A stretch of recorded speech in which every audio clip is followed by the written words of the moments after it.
Welcome back. So while I was working on adjusting the elevator trim actuator, I was just checking on this side stick, see how that 7075 square tube is faring. And you can see there's a mark in there from that wheel, but nothing that's sort of making an indentation or anything like that. And there's the underside. So still happy with how that's working out. And then back in the engine compartment here, I've gone and upgraded this drain line there from the redrive from an AN8 to an AN10. Hopefully that'll allow the oil to all drain back to the sump, and then there's the fittings on the other side there. So a bit of an upgrade, but we'll have to test it and see how it works out, and if it still is building up pressure, then just going to have to change out that O-ring. And I've gone and put more of these telltales just kind of in the problem area there. We'll have to see how that plays out. And same up there on the elevator, we've seen a little bit of movement up there.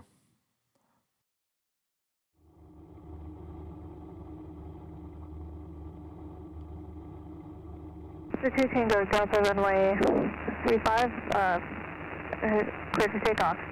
Runway 35, clear for takeoff 352 Tango Delta. Alright, the goal of this flight was to check out and test that new oil drain line to see if that was going to prevent the redrive from leaking oil out of that one back cover that has the O-ring that is probably now suspect because it can't handle the temperatures, which I'm going to change out anyway, but I wanted to leave it sort of with a potential to leak if the redrive sort of filled up with oil again. And then the other thing I've done is I've gone and done the configuration on the Autopilot, and so I wanted to test at least holding wings level and also to see if it will hold a heading. So that was going to be another test as well. And then I just wanted to see how climb performance was working with taking the prop back sooner and sort of keeping the power around about 70%. And then this time I was okay with the oil temperature going up to 250 for a little bit. And so been waiting for some good weather. It took a while, but got it today. 25 Tango, full sort of taxiway alpha for traffic to the left. Holding short alpha for turn from the left, 25 Tango.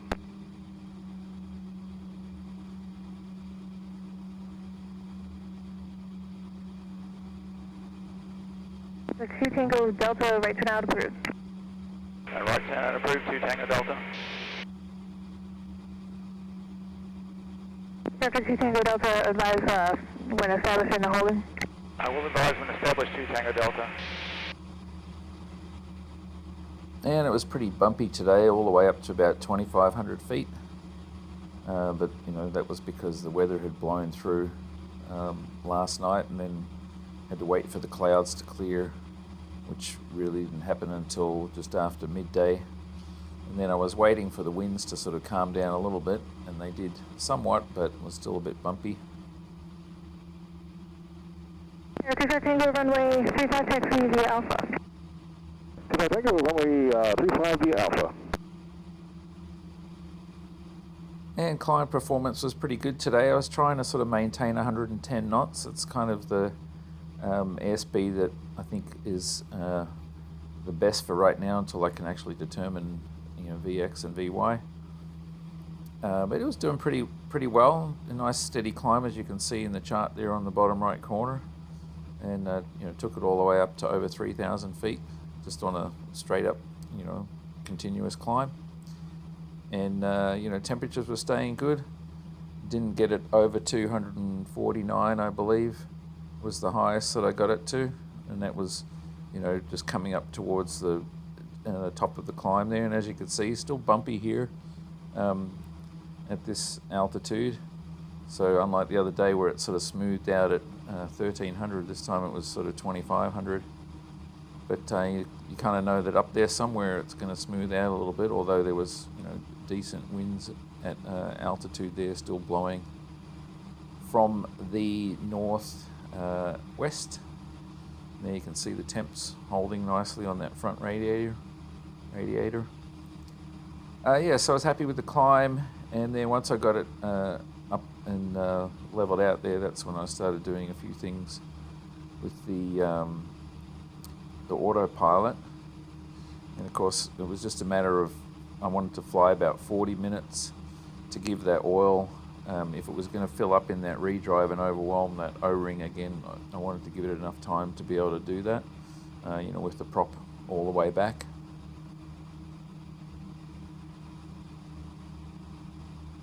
Number 17 Romeo, confirm your on-course heading is northwest bound.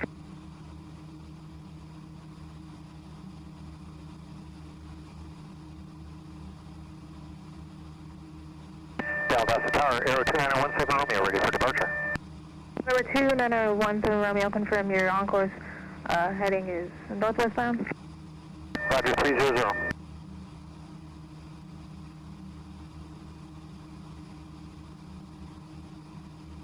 Altitude Tango Delta is established in the halls here.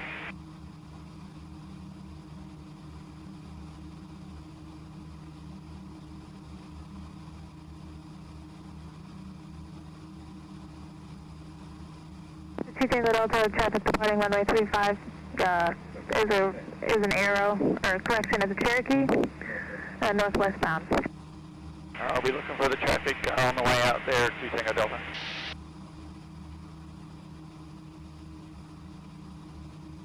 Romeo is ready for departure.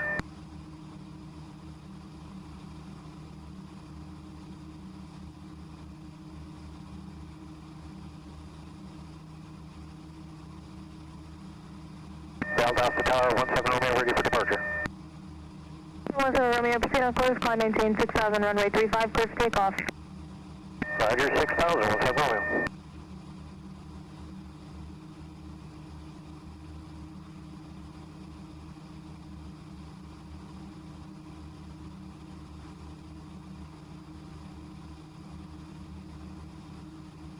And here you can see it crossing over 2,600, and it's still a little bit bumpy there, but it's getting close to when it starts to smooth out. And as you can see, everything's looking good in terms of the climb. It's just a very, very sort of steady climb. This time it'll be nice when I get the autopilot dialed in for the pitch access as well. Still need to do a couple of adjustments, or a couple of dial in and just do some tests on that.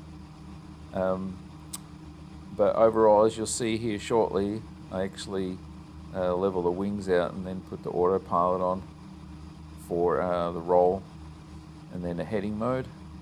And it seemed to be doing that okay, and I was able to sort of, muscle override it if I needed to. And there you can see how things was smoothed out there now as I'm approaching the 3,000 feet. Romeo, traffic is a Raptor circling east of the field. Roger, we're looking 171. Number 17 Romeo, contact departure, have a nice flight.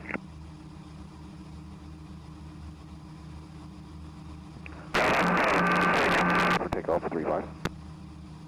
Number 17 Romeo, contact departure, have a nice flight. Roger, thank you, 171.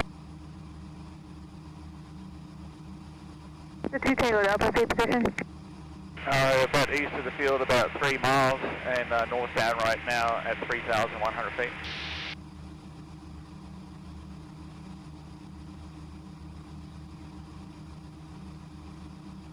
The 2 Tango Delta, roger.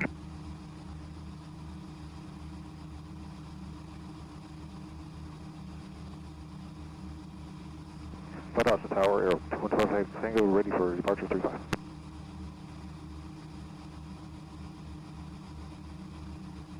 Aero 25 Tango, Delta Tower, left turn out approved, runway 35, clear for takeoff. Left turn out approved, runway 35, clear for takeoff, 25 Tango. And if you look on the airspeed tape there in the bottom left corner, you'll notice I've actually put some of the V speeds on there, just sort of guesstimating them right now. So that's why they're showing up with white and green. Although we don't have flaps, so white's kind of like really not a good representation for this particular aircraft. But it is what it is. And as you can see there, indicating 3,440 feet. But the Garmin GPS on the camera definitely shows lower than that most of the time. And this time I actually set the altimeter to field elevation at 200 right before I took off. Hoping to, have them sync up a bit better, but really didn't work so well. But yeah, overall, quite happy on the climb there. Temperature 219 coming back from the engine there, which is not too bad. As I said, I let it get to about 249 was the oil temperature. And here you'll see I'm going to start working with the autopilot. So I've just put the altitude bug in there for 3400. And I think this is where I actually level the wings out and turn on the at least the roll control initially, and then heading mode. And you might have heard me mention before that I did make an adjustment to the mounting position of the elevator trim actuator in order to allow it just to give me a little bit more nose up trim force on there, because I noticed that after I'd been sort of adding a little bit more weight up in the nose, I was just kind of running out of nose up trim. So I've got like a little bit more there, but I'm, as you can see here, just having a little bit of a, I wouldn't say a problem, just trying to dial in and get it stable in the pitch axis here. I'm kind of overcorrecting a little bit with the trim. And there you can see now I've clicked on the autopilot and it's just in, well, it's on the altitude pre-select mode there, but I haven't actually got it trying to capture that at this point. At least I don't believe that's what it was doing. And I'm seeing this, trim up thing come on here, and I've been looking in the manual. I haven't had a chance to read up on that yet, but it's trying to capture the altitude at that point. And it hasn't quite done that. So I think I sort of cancelled that whole idea and just went for heading mode. As you can see, I've got heading mode on there right now. And the heading bug down the bottom there below the direction 181, the sort of teal color there is the current heading bug. So right now it's holding a heading, and I'm not having to do that, but it's not holding altitude at this point. And I've got to just read up on exactly how this works. It's been a while since I dealt with an autopilot, and I think the Garmin that I was using before, similar to how this one works. But anyway, I need to read up on that, and then I'll do that for the next test. But as I said, this one I really wanted to just test that it was holding wings level, and it would hold a turn as well, or hold a heading. And you can see the pink bars there from the flight director. And again, still indicating this trim up message, but as I said, I'll have to read up on that. But I was able to turn the heading bug. You can see I'm turning it right there. It's moving down on the bottom there on the directional gyro. And then, the flight director moves the bars, and then the autopilot follows that. So that particular turn is just me turning the heading knob, as you can see there. So that's working. And, I probably still need to dial in the gain on there a little bit, but it seemed to be not overly aggressive. Maybe it could come in a little quicker, but it's one of those things, takes a little bit of use and stuff before you figure out exactly where you need it to be in terms of the gain.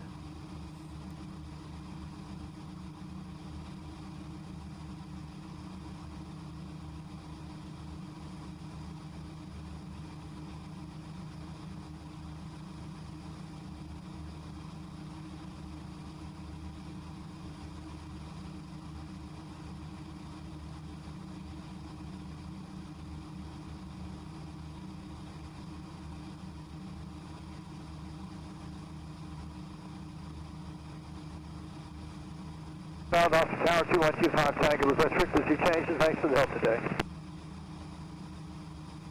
Number 2125 Tango, frequency change approved. Yeah, no problem.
Alright, so I'm pretty happy with how the autopilot's holding heading and keeping wings level when it needs to.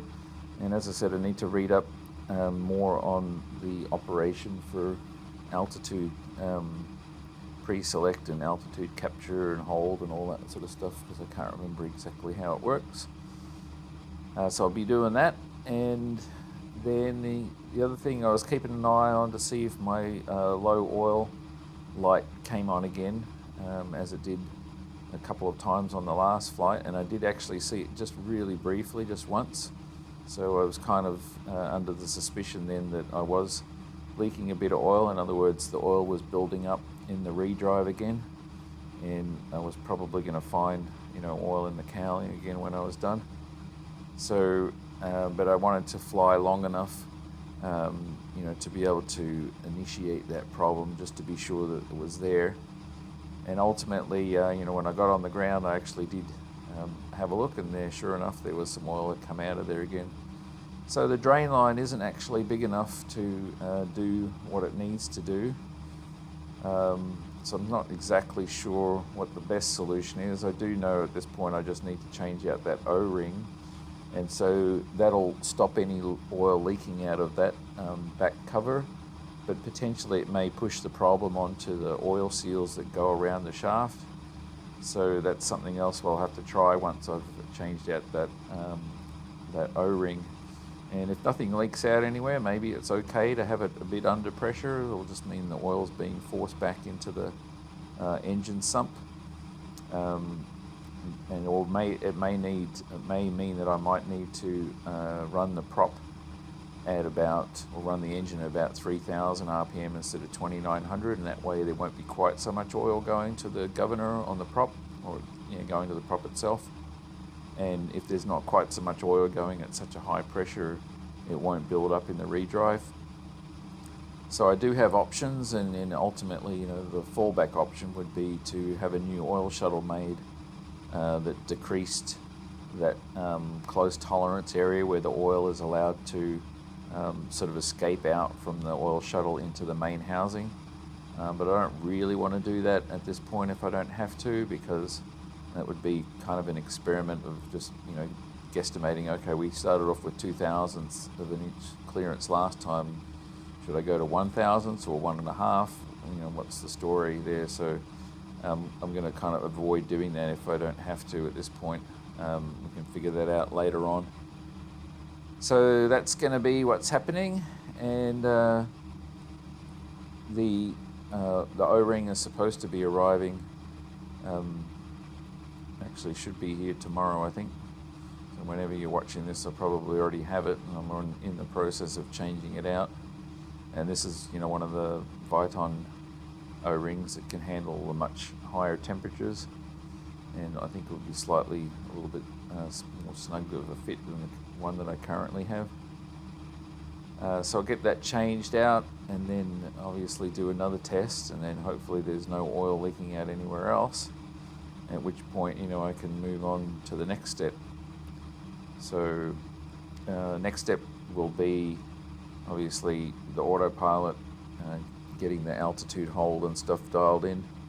So then I can start doing some tests with climb performance, where I can get the autopilot to fly for me and be nice and steady, climbing at a given airspeed or a given rate of climb.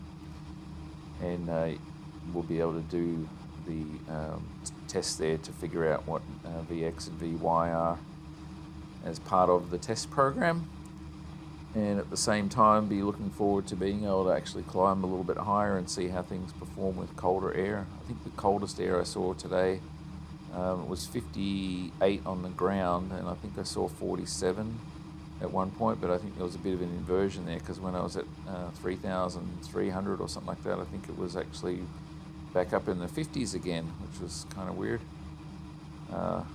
Anyway, so I ended up doing another half hour of flight time on this flight.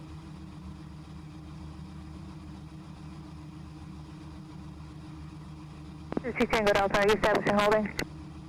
Still establishing the holding at 2 Tango Delta. This is Tango Delta, what altitude are you holding at?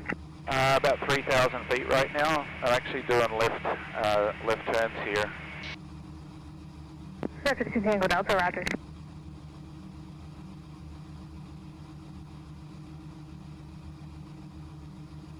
And as you can see, it was another beautiful afternoon once you got up above the sort of rough air, so it was actually pretty enjoyable.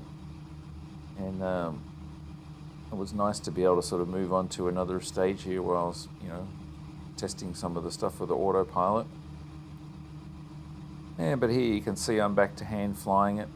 I've got the autopilot turned off again now, so even it's showing heading and altitude there in the top bar, because the AP isn't showing there in that left side. It means the autopilot is not actually engaged.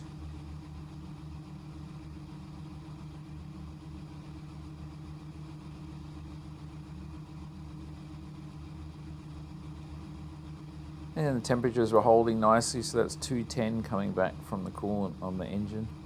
So I'm happy with that. And as I said, the most that I saw was 249, I believe, this time on the oil temps. So, this climb profile up to 3,500 feet was, completely comfortable and doable, and, I could have gone more, because once I had it sort of established there, I think it's basically 55% power, and with the prop all the way back at 2,900, I can keep climbing there, and the temperatures will actually come down. Oil temp will be about in the mid 230s, and coolant temp is, I think it stays about 195 at that point. So, and of course, you can climb with it higher as I did earlier. I think the coolant stuff now, obviously it'd be nice if I could just run at full power all the time. But for now, for the testing that I'm doing, I think it's comfortable enough that, I can climb without sort of overly worrying about performance or anything like that. So the changes that I've made to the cooling system and the airflow and all that stuff over the last couple of months have paid off and given me the cooling that I needed to get to where I'm at right now.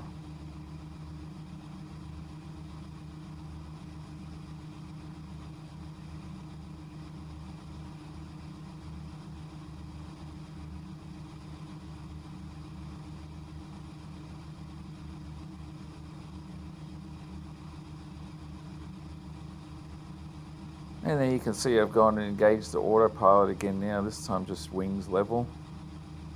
And I believe it's holding the roll axis level there, and potentially it's working there in the elevator axis.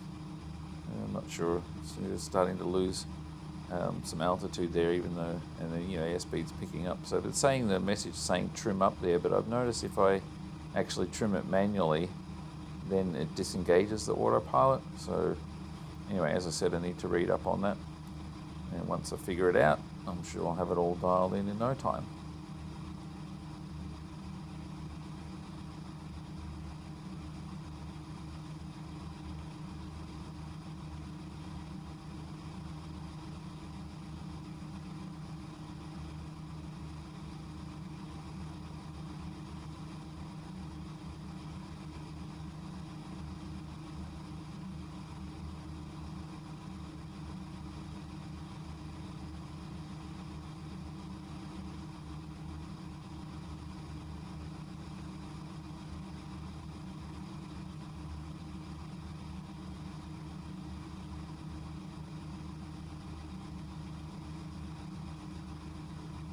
Not us now, but 301 Juliet Fox, ready for takeoff, 35.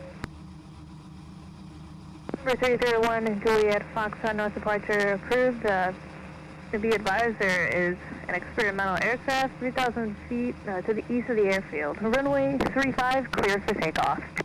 Clear for takeoff, runway 35, we'll go on the traffic.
For 1 Juliet Foxtrot, 60 change please. Have a nice flight. 1 Juliet Foxtrot, we'll see you in a bit.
And coming up here, things start to get a little bit interesting, something completely unexpected. So anyway, as you see, I'm just cruising along here, minding my own business, and all of a sudden, what you heard there was the belts slipping on the redrive. Valdosta Tower, Raptor 352 Tango Delta would like to make my way back to the field, if you don't mind. 60 Tango Delta, say current position. About 6 miles to the southeast of the field right now at 2,800 feet. 60 Tango Delta, entry right base, runway 35. Wind variable at 4 altimeter 3004. Right base for runway 35, 352 Tango Delta.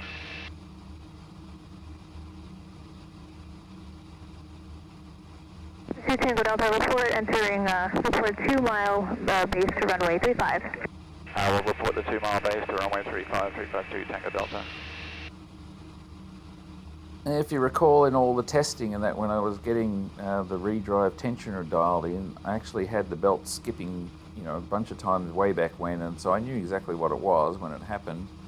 And it's not a major problem because usually it just skips when it's under heavy load. So I immediately pulled the throttle back there when that happened, which, you know, had it completely stop right away. And then from there I was just like, all right, well, let's just not go to high power. Now I wasn't really in a high power setting anyway. I had the prop dialed back and I had only like the throttle at 55%. And the fact that it wasn't jumping anymore just led me to believe that, you know, the tensioner was still fine, but something had caused it to skip, and potentially it may have been a little bit of oil that was, you know, coming out of the back of the redrive may have gotten on the belts. But, you know, I've examined them prior to this with the last time where I had the oil leak, and there wasn't any oil that was sort of getting into the tooth section of the belt. So I wasn't really sure about that. But anyway, once I got everything on the ground and looked at it, it all looks fine. So if there was any oil on it, it's basically, you know, blew off with the rest of the run time. And that's the Tower Raptor 352 Tango Delta is on a 2 mile right base for 35. 2 Tango Delta, roger, runway 35, clear to land. Runway 35, clear to land, 2 Tango Delta. So in order to be better than safe than sorry, you know, I made my way back to the field as you're watching, and, you know, just took it easy on the way back, and there wasn't any problems and stuff. But, you know, it's much better just to head back and then check everything over rather than just sort of, you know, stay doing another lap and hope it doesn't happen again. So I'll have to just keep an eye on it. The tension in there hadn't changed. That spring is still loaded up the way it was. As I said, I didn't pull any higher power setting. There wasn't anything in the engine logs that sort of indicated that the engine went to any higher power or anything like that. So it was a bit of an anomaly. And as I said, if it was oil on the belts, it was all gone by the time I was back on the ground. So we'll get the O-ring changed out there and then do another test and just, monitor that whole thing just to make sure, or at least, have a better understanding of if it happens again, what it might have caused. Potentially I could put a heavier spring in there, but it didn't jump on the full power 500 for the climb out or anything like that. So we'll just have to see. It's one of those things that you'll have to just keep monitoring. 1 mile final runway 35 at Kilo Victor Lima Delta. Warning, airport not in current route. And as you can see, it was a little bit bumpy down low, and also there was a left crosswind, so I got a chance to test out my crosswind skills. Large birds circling the approach end of runway 35, approximately 50 feet around taxiway Alpha 2 and Bravo. Yeah, I'll be looking, thanks. 2 Tango Delta.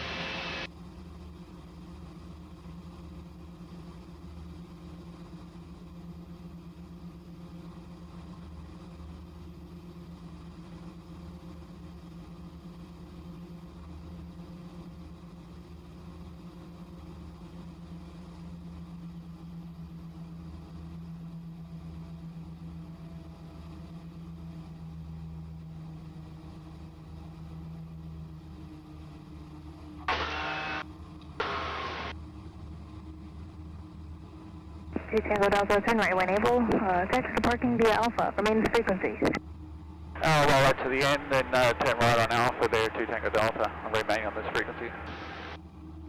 Alright, so let me butt in real quick with an amendment to this video. So since this flight yesterday, I've actually pulled apart the redrive just now. And if you have a look at this, you can see this is the back cover there that has the O-ring embedded into it. And if you look there, you can see on this flange there, there's oil, like hot oil remnants on there if I run my finger on there. And so, that's basically proof that the oil was going out past the O-ring there.